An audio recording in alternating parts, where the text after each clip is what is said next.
a sí mismo porque Él inició en el escalón más alto, allá donde solo está Él, siendo Dios. Nosotros, nuestra humillación inicia en el piso, nosotros estamos en el escalón más bajo. Y ahí inicia nuestra humillación, ahí empezaríamos a descender. Jamás podría compararse con la humillación de Cristo. Recordamos que Cristo se humilló, Él a sí mismo, y que por Él humillarse a sí mismo, el Padre posteriormente fue quien lo exaltó hasta los cielos. Recién lo cantábamos, ¿verdad? Recién cantábamos como producto de esa humillación que Él mismo dice como vuelve. El Padre lo exaltó, le dio un nombre que es por sobre todo nombre, dice la palabra. Mencionábamos que nosotros no podíamos jamás compararnos con la humillación de Dios, pero sin embargo el texto nos exhorta a imitar el ejemplo de Cristo. Pablo inicia el texto pasado diciendo: haya pues en vosotros esta actitud que yo también.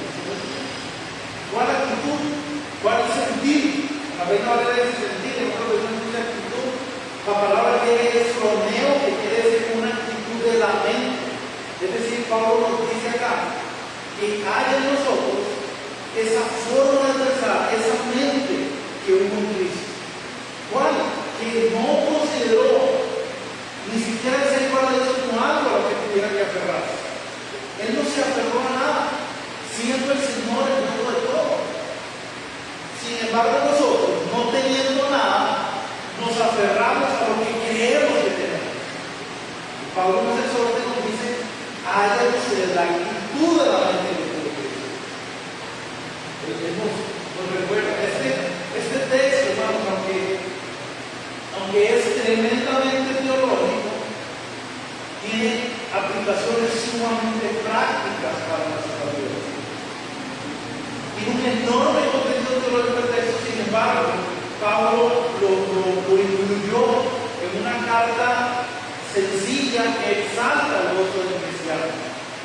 Uno podría esperar encontrar ese tipo de pasajes, por ejemplo, una carta como a los Romanos, en la carta a los Hebreos, que son las cartas tal vez teóricamente más pesadas, pero Pablo decide incluirlo en una carta que exalta el gozo del cristiano, una carta práctica. ¿Por qué? Porque tiene aplicaciones prácticas para nuestra vida. Y bueno, el texto también nos enseña que Cristo fue exaltado hasta la posición más alta. No está diciendo que Él fue exaltado a una posición mayor a la que Él tenía antes de ser humillado, antes de humillarse, porque eso sería una imposibilidad. Ya Él estaba en la posición más alta. Simplemente el Padre lo devuelve a la posición que Él tenía desde la eternidad. Y es lo que vamos a meditar a continuación. El texto de hoy, a partir del verso 9, Pablo dice diciendo por lo cual, por lo tanto, es decir, él está hablando de la forma en que Cristo se humilló a sí mismo, se despojó a sí mismo, y de qué forma él fue descendiendo, se despojó tuvo esa actitud en su mente, se despojó, se humilló, se encarnó como hombre. Ya no era suficiente humillación para nosotros, para él, ya no era suficiente humillación el encarnarse como un hombre mortal como cualquiera de nosotros, pero no se quedó ahí. Él se siguió humillando, fue obediente hasta la muerte, y no solo cualquier muerte, la muerte de cruz, que era la peor de las muertes, la más humillante, la más vergonzosa. Hasta ahí llegó Cristo. Entonces el texto continúa diciendo: por lo tanto, por esta razón, en base a esto, es lo que Pablo dice, por lo cual, ¿qué ocurrió? Entonces Dios también le exaltó hasta lo sumo, hasta lo más alto. Dios le exaltó hasta lo sumo. Y dice que le dio un nombre que es sobre todo nombre. Noten, hermanos, que el texto no dice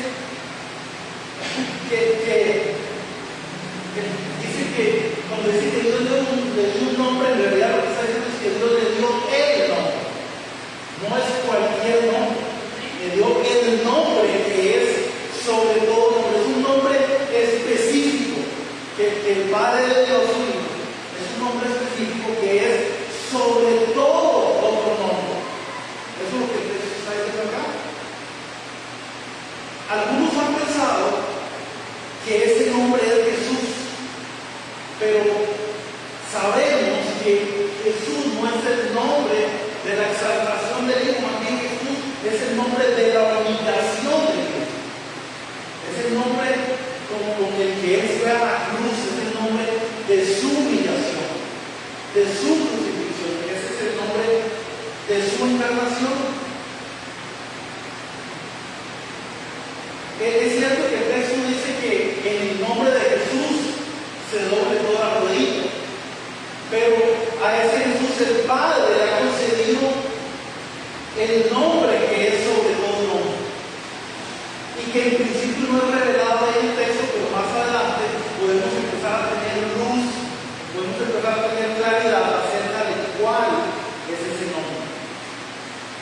Es un nombre específico, hermano. Es un nombre que es sobre todo nombre, que está por encima de todo nombre recibido por Jesús. Está por encima del nombre del Mesías, es un nombre por encima de ese nombre, está por encima de Alfa y Omega, es un nombre que está por encima del Hijo del Hombre, del nombre, del título, Hijo del Hombre. Es un nombre que está por encima del Santo de Israel. Es un nombre que está por sobre todos los demás nombres que haya recibido Jesús. Ese nombre es el nombre que está sobre todo nombre, que ha sido dado al Hijo después de su paso por esta tierra y de haber cumplido a cabalidad, a plenitud, con la voluntad del Padre, con lo que el Padre le encomendó, con lo que el Padre le pidió. Después de eso, de haber cumplido con todo, de haber obedecido en todo al Padre, el Padre le honra y le concede ese nombre. Al final de este texto que leímos, dice que toda criatura confesará que Jesucristo es el Señor. Amén. Curios es la palabra griega en el original. Ese es el nombre. Curios, que significa Señor. Hoy en día, hermanos, no todo el mundo llama a Jesús Señor. Hay muchos que lo ignoran, hay otros que lo odian, hay muchos que lo rechazan, hay otros que se burlan de Él. No todos llaman a Jesús Señor, pero llegará un día en que toda criatura tendrá que confesarlo como Señor. Amén. Eso es lo que dice la Biblia, eso es lo que dice el texto que leímos. Curios es la palabra griega para Señor, y es la palabra griega para Yahweh. Es la misma palabra. Curios es la palabra usada para que significa Señor, y es la palabra griega usada para el hebreo Yahweh. Es la misma que el hebreo es la palabra con la que Dios se identifica a sí mismo. ¿Se acuerdan cuando Él se le presenta a Moisés allá en el desierto, en un arbusto ahí en llamas? Y el Señor llama a Moisés, y Moisés se acerca, tiene una conversación con él. Cuando Moisés le pregunta, le dice: Señor, pero cuando los egipcios me pregunten que cuál Dios me envió, de quién vengo, ¿quién le puede decir que eres? Y el Señor le dice: yo soy el que soy, yo soy Yahweh, yo soy el Señor. Es lo que Dios le dijo a Moisés. El mismo Jesús, en un momento cuando Jesús fue cuestionado sobre la autoridad que le preguntan los fariseos, le preguntan a Jesús, le dicen: ¿en qué nombre, con la autoridad de quién, o por qué tú,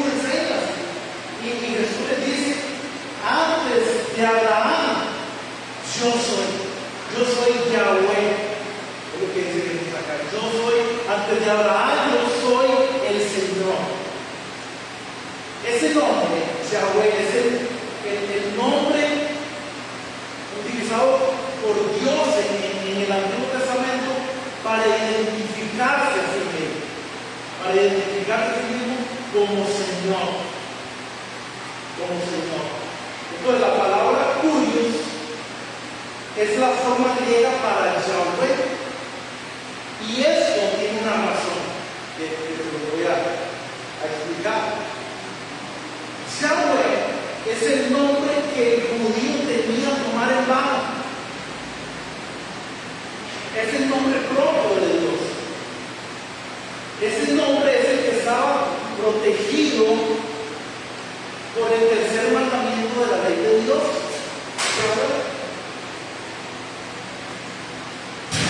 Sí. Yahweh es el nombre que está protegido por la ley de Dios en su tercer mandamiento. Entonces los judíos temían tomar ese nombre en vano. Entonces los judíos, atemorizados por eso, evitaban su pronunciación y aún evitaban su escritura. Yahweh. Tanto así que cuando se escribió la Septuaginta es la versión de la Biblia en griego, es la traducción del Antiguo Testamento, que fue escrito en hebreo y arameo. Todo eso se tradujo al griego. Esa versión es conocida como la Septuaginta. Cuando se escribe esa versión, la Septuaginta, 6.153 veces el nombre Yahweh es sustituido en griego como Kurios. Kurios es la palabra griega para Yahweh, que quiere decir Señor. Ese es el nombre que el Padre le otorgó a su Hijo cuando fue exaltado, el nombre del Señor, el título del Señor. Kurios en griego, Yahweh en hebreo, es lo mismo, el significado es Señor. Ese es el nombre. Ese es el nombre. Por lo tanto, no hay en el griego de Filipenses, que fue el idioma en que se escribió la carta, no está la palabra hebrea Yahweh, sino en griego Kurios. Kurios. Es lo que Pablo menciona acá. Entonces, los teólogos lo que entienden es que Pablo lo que está diciendo aquí es que el nombre que el Hijo recibe en su exaltación es el nombre de Yahweh. Eso es lo que Pablo está tratando de ayudarnos a entender acá. Es el nombre con el que Jesús mismo se identificó cuando dijo: antes de Abraham yo soy Yahweh, antes de Abraham yo soy el Señor. Desde siempre, desde la eternidad, yo soy y seguiré siendo el Señor. Eso es lo que Jesús dijo. Veamos cómo lo describía, cómo se describe en el Antiguo Testamento. Vamos a mover por Isaías 42. Isaías 42, 8.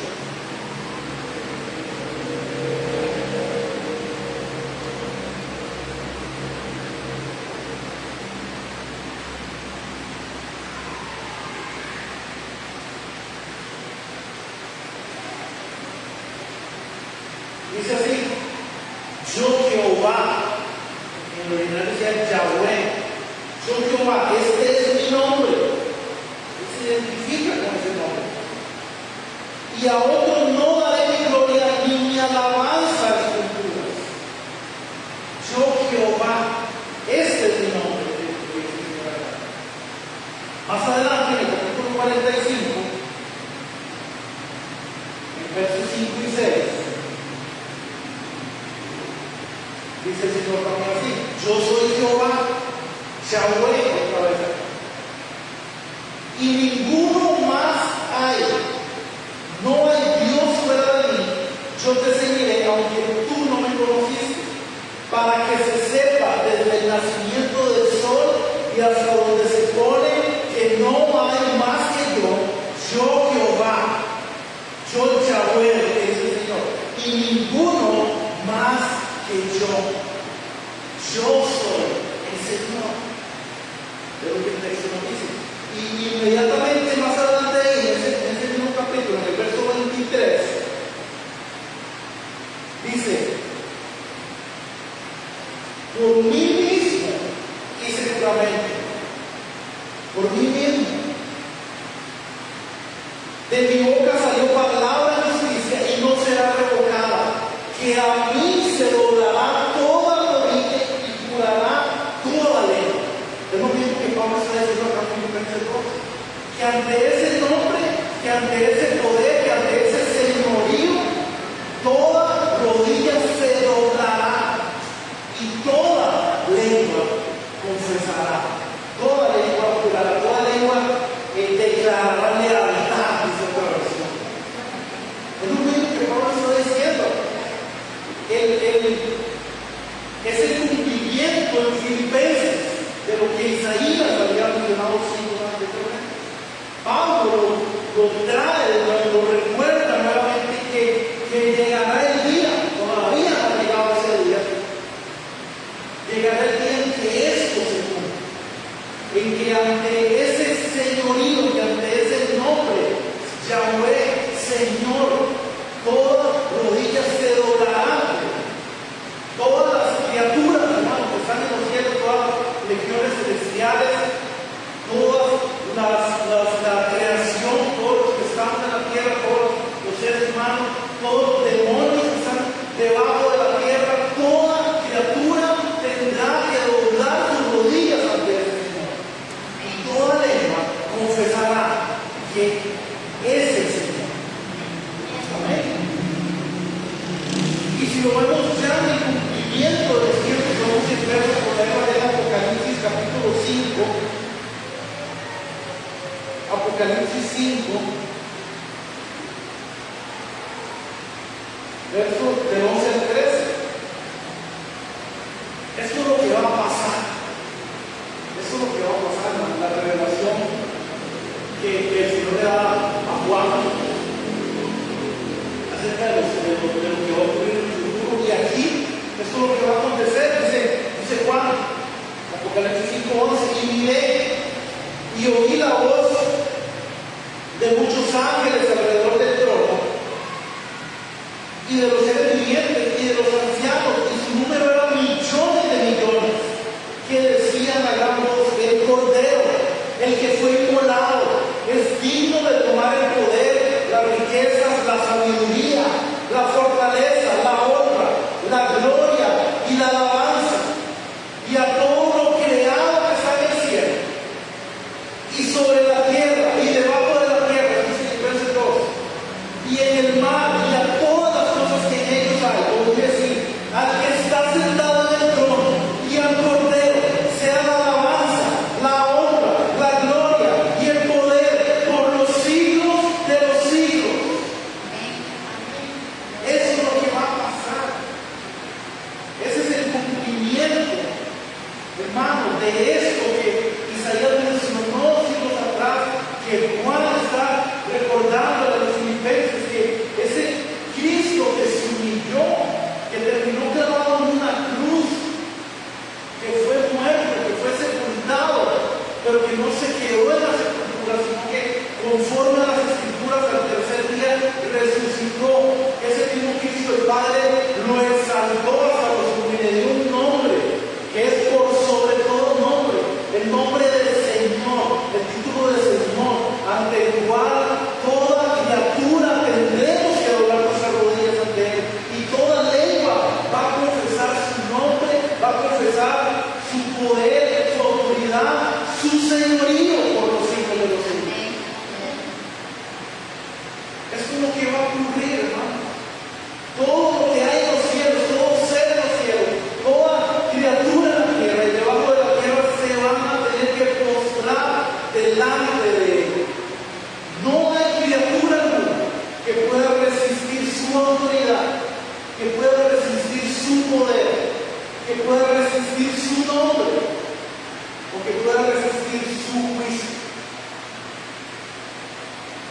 La humillación de Cristo, hermanos, trae gloria al Padre, porque proveyó un camino para reconciliar al hombre con Él. Estábamos separados de Dios, habíamos sido destituidos de la gloria de Dios a causa del pecado.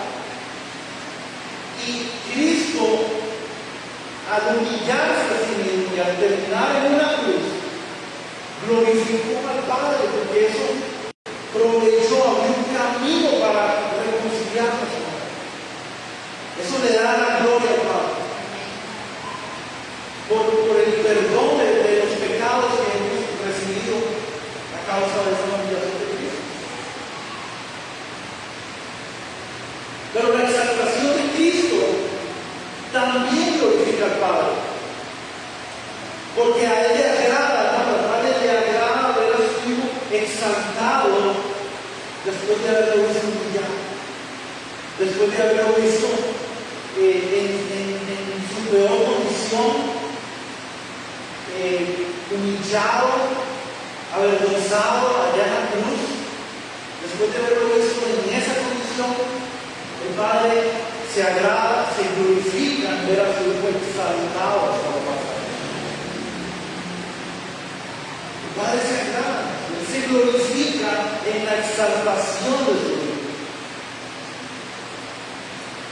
Ahora, como mencionaba hace un momento, este pasaje tan teológico, en realidad,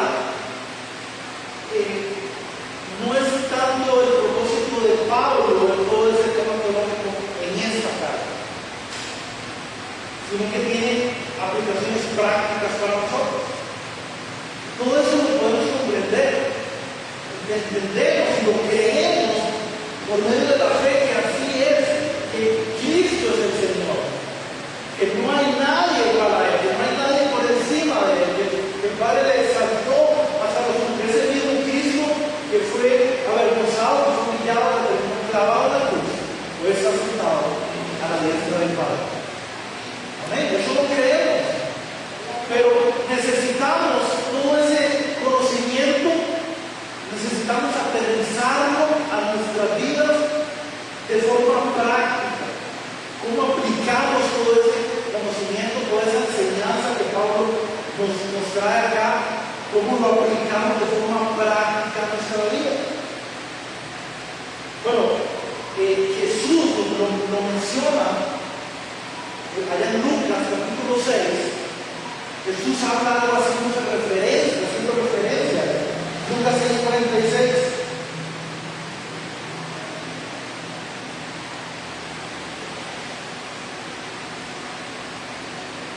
Dice Jesús: ¿por qué me llaman Señor, Señor, y no hacen lo que yo digo? Ustedes no podemos exaltar, glorificar el nombre de Dios de dos formas. Podemos hacerlo de dos formas: con nuestras palabras o con nuestros hechos. Pero en realidad debemos hacerlo con nuestras palabras y con nuestros hechos. Eso es lo que Jesús está diciendo acá. Porque ustedes con sus palabras, con su boca, me llaman Señor, pero con sus acciones no están demostrando que están sometidos a mi señorío, a mi autoridad. Entonces Jesús les dice: ¿por qué me llaman Señor y no hacen lo que yo les digo? Y eso es lo que nos pasa a nosotros. Por eso yo les decía que todo eso tenemos que aterrizarlo de forma práctica a nosotros. ¿Qué quiere decir Jesús cuando menciona eso? Es decir, que ustedes no podemos estar con nuestra boca declarando que Jesús es el Señor, pero con nuestras acciones, con nuestra forma de vivir, con la forma en que tomamos decisiones, en cómo nos conducimos, en cómo actuamos, de esa forma podemos estar rechazando el señorío y la autoridad de Cristo sobre nosotros. Y eso es lo que hacemos, lamentablemente. Eso es lo que en la práctica hacemos. Eso es lo que en la práctica estamos haciendo. Cuando le decimos a Él, Él es nuestro Señor, entendemos que, a ver, el término Señor tiene que ver con autoridad, con dominio, con poder. Cuando le estoy diciendo que Él es mi Señor, estoy diciendo que Él es mi dueño, que Él es mi amo, que Él tiene total potestad sobre mí. Amén. Pero yo puedo decir, es más fácil decirlo que hacerlo. Yo puedo declararlo, puedo decirlo, pero en la práctica, en mi vida, puedo no estar haciendo lo que yo dije. Es como cuando, imagínense no sé, vamos a poner, digamos que usted tiene alguna situación ahí laboral, digamos que usted tiene que trasladarse a otro lugar, tiene que estarse trasladando, usted necesita un vehículo para movilizarse. Usted no tiene tal vez los medios en este momento para hacerlo, pero usted necesita trasladarse a ese lugar. Y digamos que entonces yo le dije, bueno, yo le voy a regalar mi nombre. Yo le voy a proveer el vehículo que usted necesita para movilizarse. Yo le regalo la motocicleta. Y usted se va todo contento, y dice, claro, hermano, ya me solucionó. Ya le dijo que él me va a dar la moto para que yo me traslade a donde yo tengo que ir. Y usted se fue feliz con eso. Pero resulta que pasaron los días y a mí se me olvidó que yo le dije a usted que iba a dar la moto. ¿Qué pasó ahí? Que eso que yo dije que iba a hacer en realidad nunca ocurrió. Nunca le di la boca, nunca pasó lo que yo dije que iba a hacer. A veces le decimos al Señor, le decimos Señor, pero en nuestra vida diaria no estamos viviendo como que si Él fuera nuestro Señor. Entonces, eso que dijimos en realidad no está ocurriendo.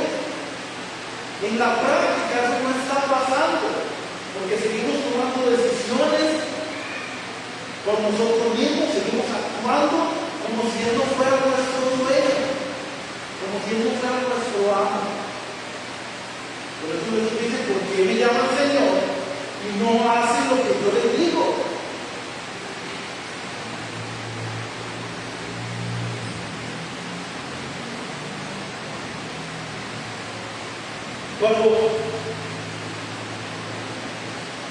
Cuando el Señor nos alcanza, cuando Él nos encontró, nos rescató de la condición en que estábamos, dice ahora ya en Romanos 3, que ellos estaban muertos en nuestros delitos y pecados, que estábamos condenados, que no había esperanza en una para nosotros, que éramos enemigos de Dios.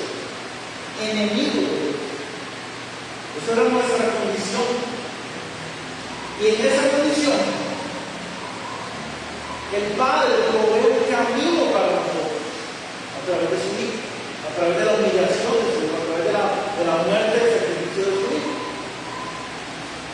Dice que usted y yo teníamos una deuda con la justicia del Padre, teníamos una deuda con el pecado, no había forma de poder pagar esa deuda. Esa era nuestra condición. Y el Señor de ahí nos rescató, siendo nosotros sus enemigos. Cristo murió por nosotros,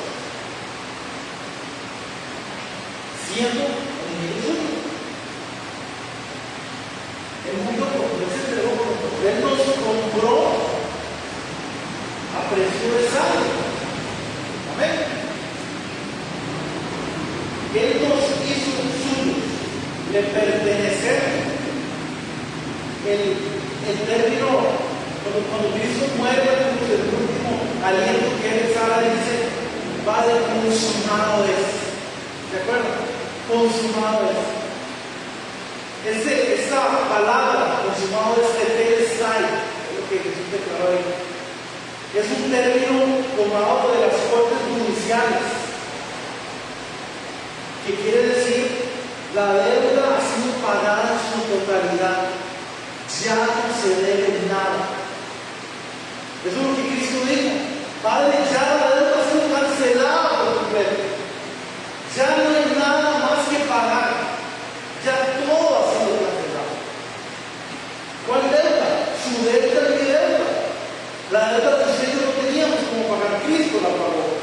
nosotros. Y dijo una cruz, consumado era, todo está listo, ya no hay nada más que agregar. Ya lo hizo todo. Él lo hizo todo. Ahora, ese término también aplicaba cuando alguien, un amo, un señor pagaba por la libertad de un esclavo. Ya él lo compraba, digamos, ya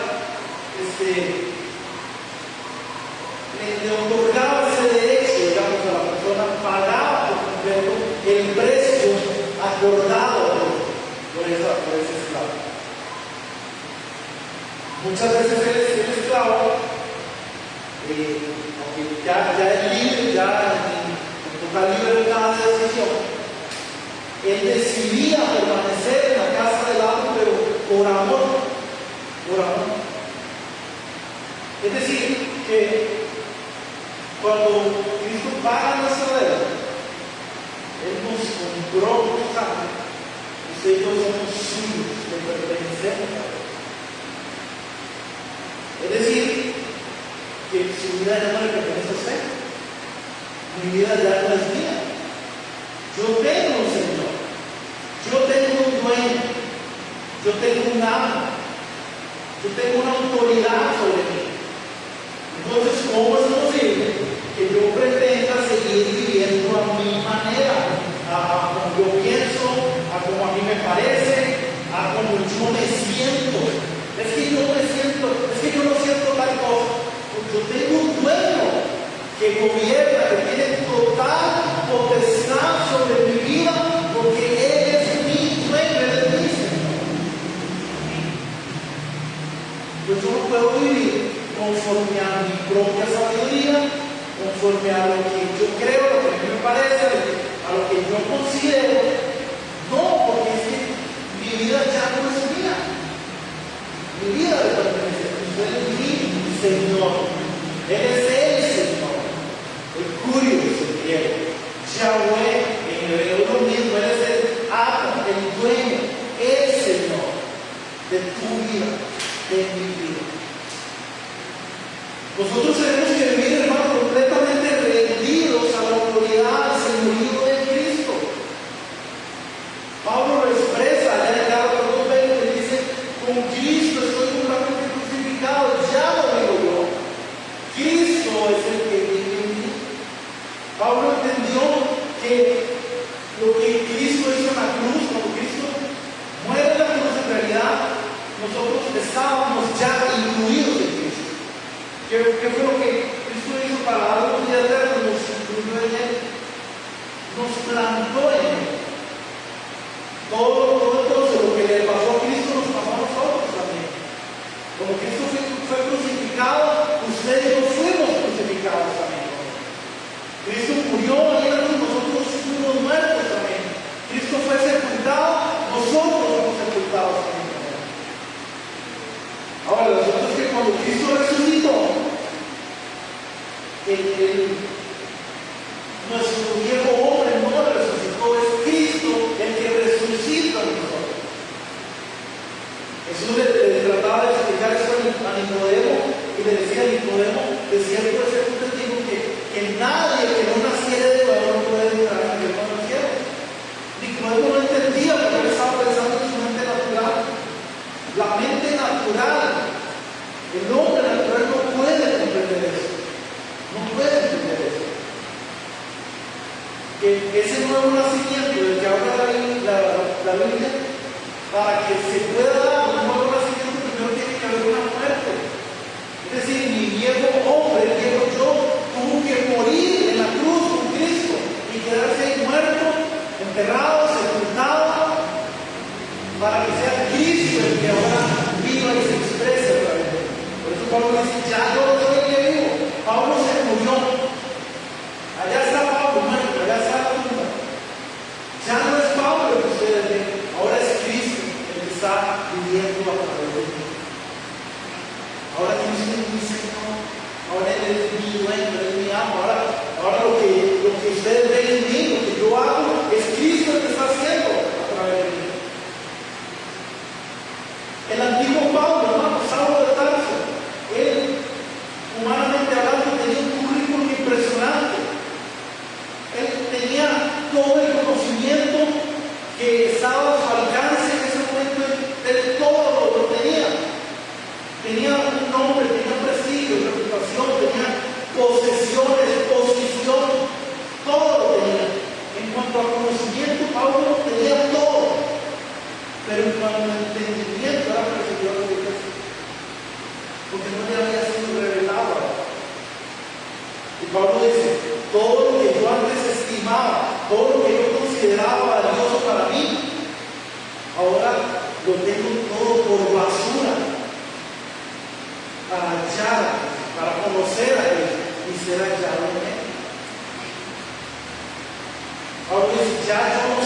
propio dueño. Ahora yo tengo un dueño, tengo un Señor. Cristo es mi Señor. Entonces, ¿no cree usted, mi hermano, que si Cristo es tu dueño, si Él es tu Señor, si Él es tu amo, Él tuviera alguna opinión acerca de ti, acerca de las decisiones que tú tomas, acerca de cómo vives, de qué haces? ¿No tendría Él voz y voto en tu vida? Claro, Él es tu Señor. Él es tu dueño. Deberíamos estar, como Pablo, completamente rendidos a su autoridad, a su gobierno. Aquí mismo Filipenses, Pablo también lo menciona en el capítulo 1, verso 21, dice, porque para mí el vivir es Cristo y el morir es ganancia. Pablo había renunciado completamente a su vida, a lo que él llamaba su vida, había renunciado completamente y le había entregado por completo el control a Cristo. Y era el Señor, era su Señor. Vean cómo Jesús lo expresa ahí mismo donde estamos en Lucas, un par de capítulos atrás, en el capítulo 14.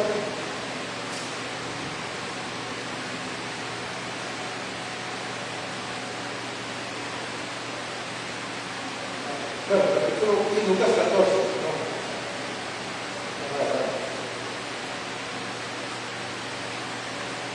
Verso 26. Adelante.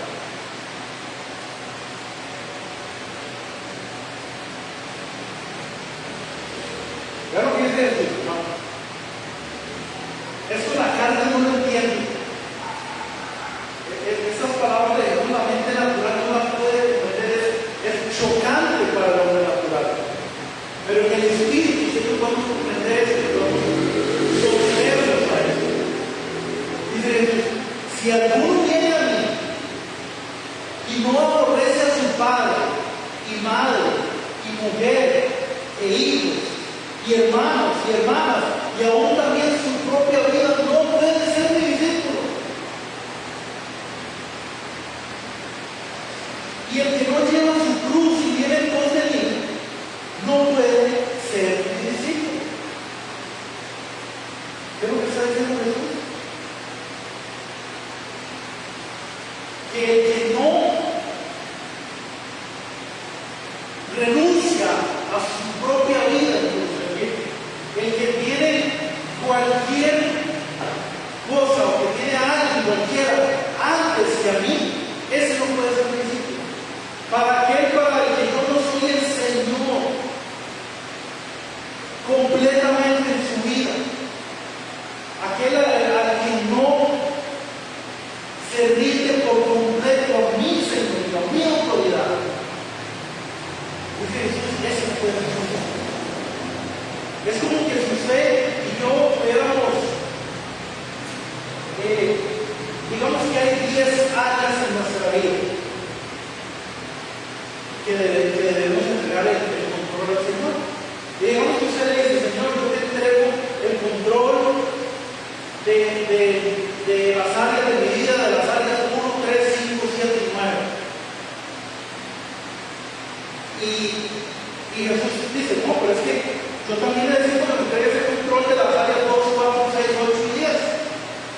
No, Señor, pero es que ya te entregué estas otras áreas. Y entonces tratamos de como resaltar esas áreas en las que yo ya entregué el señorío a Cristo. Y tratamos de ocultar o minimizar las áreas de nuestra vida en las que Cristo no es el Señor. Y Cristo dice, yo necesito el control absoluto, total de todas las áreas de tu vida. De todo, porque aquel que no aborrece todo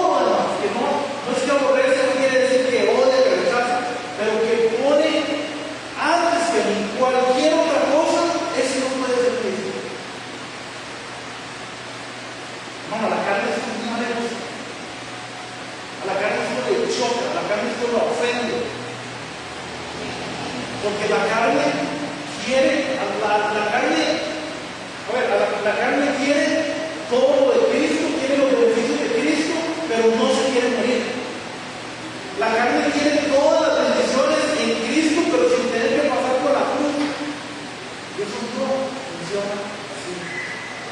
Hay que morir para que Cristo sea el que se exprese en nosotros, para que Cristo sea el que viva a través de nosotros, para que Cristo verdaderamente sea tu Señor y mi Señor. Es el nombre que el Padre le otorgó a su Hijo, Señor. Es el máximo nombre, la máxima autoridad, Señor, el nombre del cual toda rodilla se doblará, toda lengua lo confesará abierto, Señor.